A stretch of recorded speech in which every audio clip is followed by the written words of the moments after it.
Bom pessoal, nessa videoaula eu quero mostrar para vocês como funciona, né, a nossa RESTful utilizando lá como recurso de persistência o JPA. Então eu estou usando a mesma aplicação que a gente utilizou persistindo com JDBC. Então aqui o que eu tenho aqui, ó? Eu tenho minha classe contato, eu só desenvolvi, né, só para exemplificar aqui, eu só desenvolvi então o resource contato, né? O contato resource. Então aqui nós temos o, o nosso caminho, né? Então nós vamos listar os nossos contatos. E aqui então nós temos o nosso método get, o nosso método post, o método que consulta um determinado ID e o método de exclusão. Então, acho que a alteração está onde aqui? O método de alteração também. Get, post, get, isso, e alteração aqui, alterar contato. Perfeito, então os 4 métodos do CRUD, né? Então olha só, aqui não tem nenhum segredo, né? Então aqui no alterar é igual que a gente estávamos vendo lá com o JDBC. Ó, eu estou apontando até um DAO contato, estou chamando editar. Então é praticamente igual o que a gente viu no endereço, na aplicação anterior, né? A diferença, se vocês observarem, é o que eu fiz aqui. Esses métodos, o editar, o excluir,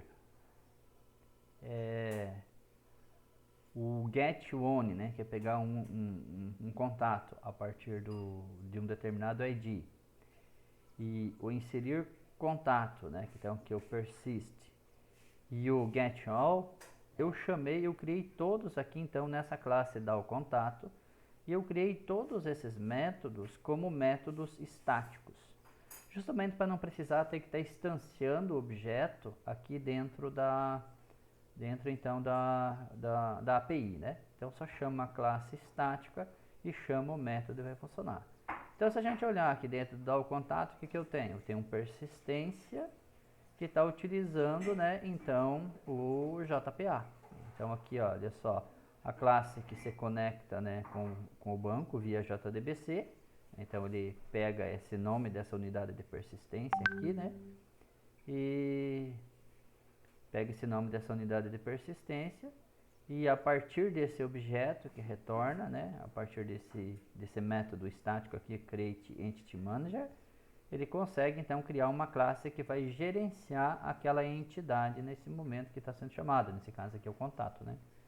Então, olha só, ele inicia a transação, faz a persistência, dá o commit, se der algo errado ele dá o rollback, né? E aí eu devolvi um booleano justamente para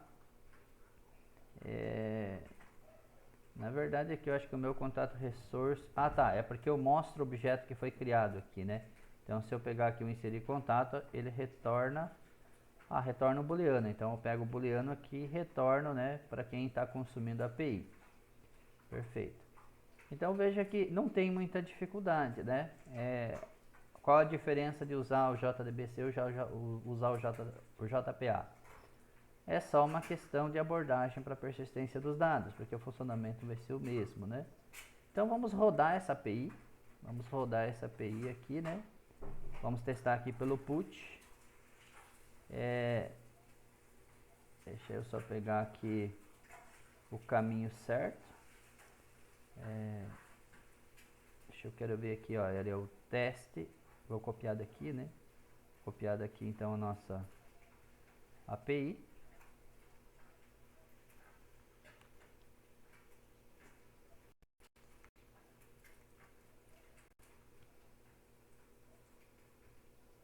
Aqui eu consigo pegar mais rápido, né?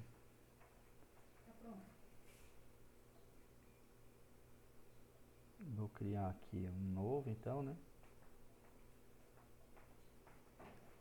Olha só, então, HTTP que é o protocolo, localhost que é a máquina onde está instalado, 8080 é a porta do servidor que está liberada, teste agenda JPA é o nome da minha aplicação, A agenda, então, é o meu contexto, né? A gente olhar aqui no application, ele está colocando o path da minha aplicação é a agenda. E o recurso, então, que eu estou consumindo é aqui o alunos, né? Alunos. Então, aqui montei, então, a minha aplicação. Se eu clicar em Send,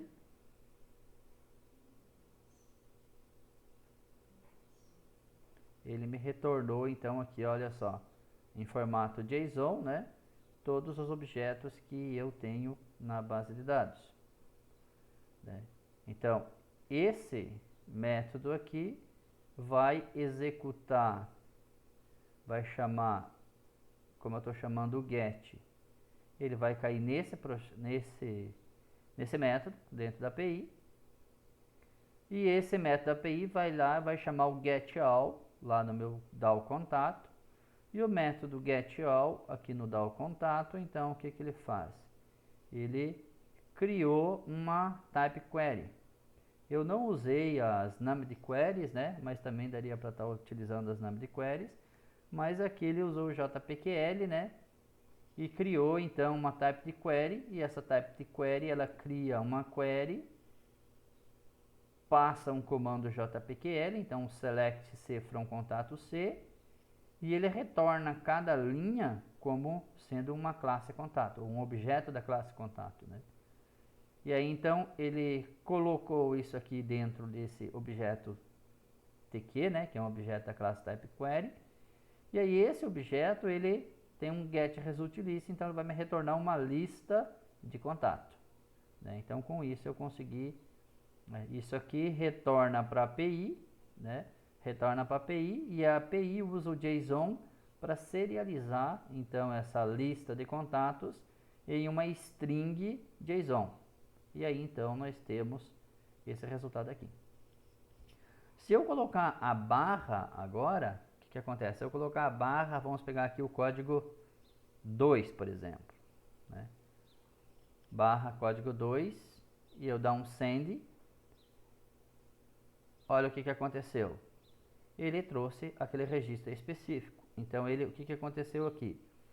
Quando teve a barra, teve então uma mudança na estrutura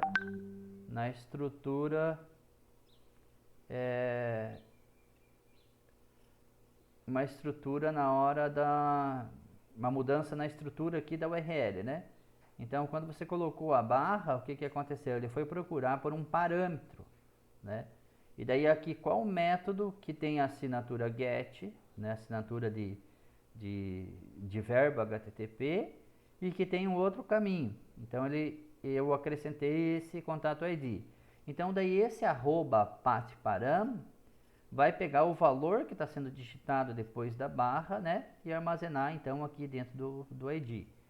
Se a gente tivesse outro parâmetro aqui, teria que ter outro nome, né? Então eu consigo pegar com esse path contato ID o que está sendo passado pela URL depois da barra, então ele é armazenado dentro dessa variável, ID nesse caso, né? E daí com isso, então, o que eu consegui? Eu usei esse JSON aqui, eu estou usando só para retornar, né? Que eu também vou retornar serializando, porque esse DAO getOne aqui, ó, ele me retorna um contato, mas é um contato, um objeto contato no formato do Java. E eu preciso devolver uma string do tipo JSON. Então foi o que ele fez aqui, né? Quando ele identificou que tinha um /2, pronto. Ele foi lá, executou aquele método, e então lá internamente ele vai buscar o método, né? Então, como é que está implementado esse método getOne? Se a gente for lá no DAO contato, o getOne é esse aqui, ó. Então, ele recebeu o ID, né? Aquele ID que foi pegado lá pelo parâmetro, né? Criou a unidade de persistência, criou a classe gerenciadora, chamou o find, né? Então retornou o find, né? Como o IM, então ele está gerenciando uma classe, e essa classe que ele está dizendo é a classe contato que ele está gerenciando, ele retorna então o objeto contato que tem esse ID. É como se fosse, se a gente for pensar em SQL normal, seria um select asterisco from contato where id igual esse id que veio aqui, né? Então ele vai trazer exatamente esse objeto. Então outra situação que nós podemos testar, nós testamos as duas consultas, né? Vamos pegar esse carinha aqui, vamos copiar ele. E o que a gente vai fazer agora? Agora nós vamos usar o post, né? Só que nós vamos ter o cuidado de tirar essa barra aqui, né? E aqui no body, então no body aqui, nós vamos vir aqui em all, aqui nós vamos colar esse objeto e vamos fazer a mudança que nós queremos aqui, ó. Vamos tirar o rango e vamos deixar só o balango aqui para esse objeto. E vamos dar um send. Opa, e ele deu um erro então aqui. Agora um erro não autorizado. Ah, sim, ó. Erro 415, unsupported media type. Eu estou colocando uma string, ele espera um JSON, né? Então aqui, olha só, vamos executar para ver se ele vai dar certo. Send, deu erro. Então agora pode ser que agora internal erro, deu um internal erro aqui agora. Então vamos ver qual o erro que ele deu. Não tem uma transação aberta, então provavelmente na hora que deu aquele erro ele não conseguiu fazer um rollback. Vamos fazer o seguinte, vamos dar um none, vamos dar um get. Funcionou. Vamos dar um... Claro, pessoal. Realmente ele vai dar um erro, né? Ele vai dar o erro. Aquele erro é esperado, porque o post, o que eu estou fazendo? Eu estou inserindo, então eu não posso colocar o ID, né? Eu não posso colocar o ID. Se eu quiser alterar, vamos fazer a alteração. A alteração é o put. Então esse foi meu erro. Então vamos fazer a alteração, depois a gente faz a inserção. Vamos dar um send. E agora, olha, retornou true, né? Então, se a gente olhar agora aqui, ó, o que aconteceu? O put, ele bateu aqui, né? Quando foi chamado, como estava usando o método put, o que ele fez? Ele veio aqui, ó. E aí ele chama o alterar. E aí aqui acontece, aqui tem o alterar, tem que vir realmente um objeto completo, né? Porque ele precisa de um objeto que tem inclusive o ID. Então você vir aqui dentro do editar, o que vai acontecer? Ele vai pegar e vai fazer o merge, né, que seria a forma do JPA de garantir a alteração. O update, né, do JPA seria aqui o merge, né? Então se a gente vir aqui e consultar novamente, ó, pelo registro 2, vamos dar um get barra, é o registro 2, né? Opa, o 2. Nós vamos ver que agora não é mais rango balango. Opa, eu tenho que colocar aqui em none, senão vai dar problema, senão dá um bad request. Olha só, agora é o balango, então fez a alteração, né?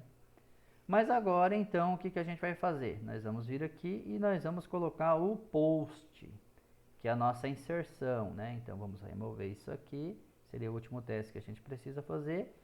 E agora, então, nós vamos tirar o ID, porque nós não podemos informar o ID, porque o nosso banco de dados, ele garante, né, a inserção do ID, por causa que ele está com alto incremento.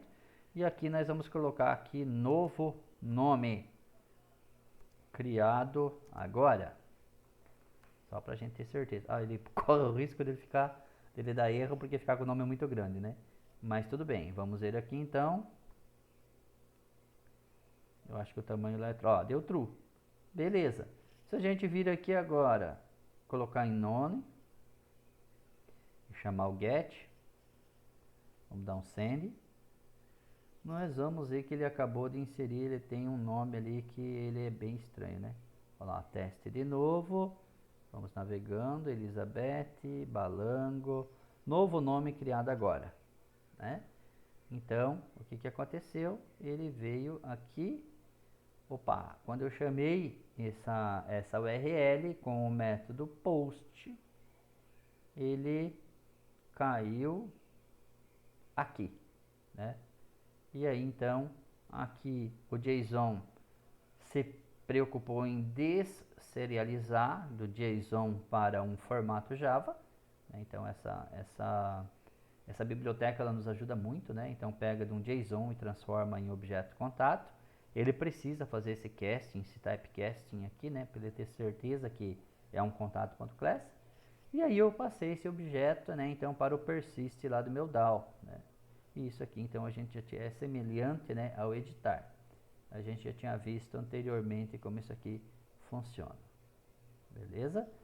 Então, pessoal, eu vou estar postando lá no Git também, né? Essa aplicação aqui para vocês olharem o código-fonte e para vocês verem, né, como é que funciona a REST API utilizando então o recurso do JPA.